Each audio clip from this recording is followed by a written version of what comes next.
Are you content this morning? What does that even mean to be content? Content is a word that we maybe don't use very often, but maybe we should. It's something we should strive for in our lives, to be content.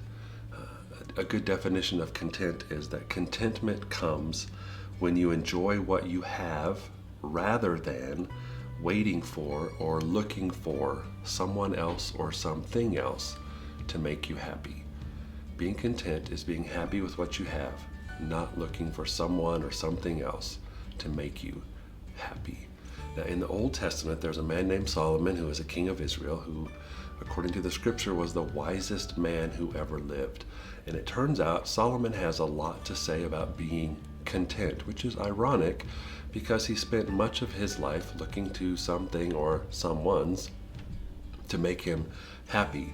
And yet he was able to later in life learn what it means to be content. And here's what he has to say about content, a couple of his thoughts.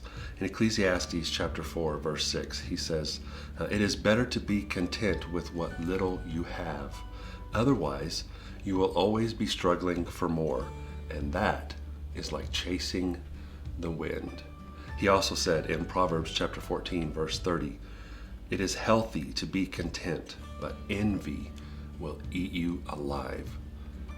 He is a very wise man. He was able to take some very complex thoughts and boil them down to a sentence or two.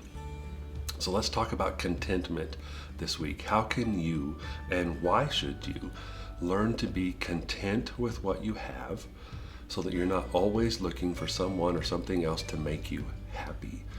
First of all, I would say to you that joy, this sense of internal happiness that cannot be shaken by what's going on around you, joy flows from a heart of contentment. People who have learned to be thankful for what they already have, not always be looking for something else or something better, tend to have more joy. So it's important that we learn that contentment is something we should strive after. And one of the ways you can learn to be more content is to stop comparing yourself to other people. And this is something in our culture that we're very good at. It's very easy to do, especially with the advent of social media. It's easy to compare yourself. And if I'm honest with you, this is one of the things that I internally struggle with a lot, is to look at other people and look at their success and compare mine to theirs. Look at their vacations and compare mine to theirs. Look at their life and compare mine to theirs. And it never, ever turns out to be a good thing when you start to compare yourself to someone else. Here's why. Two reasons.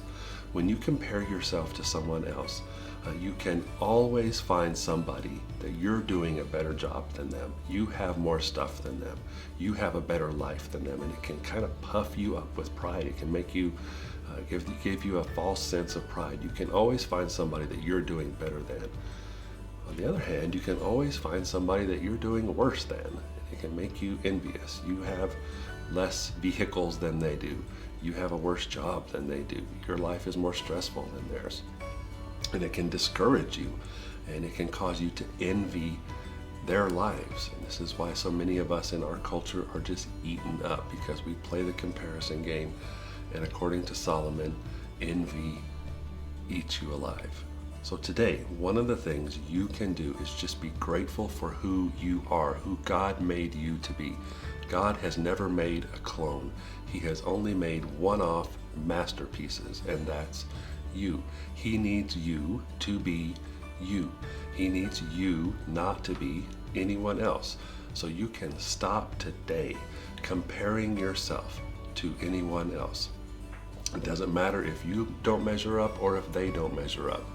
There is one standard that you have to live for, and that's the standard that God sets on your life. So today, go be you. Use the gifts God has given you. Use the talents God has given you.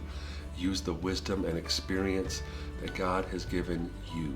God created you to be you, nobody else. And only you can be you.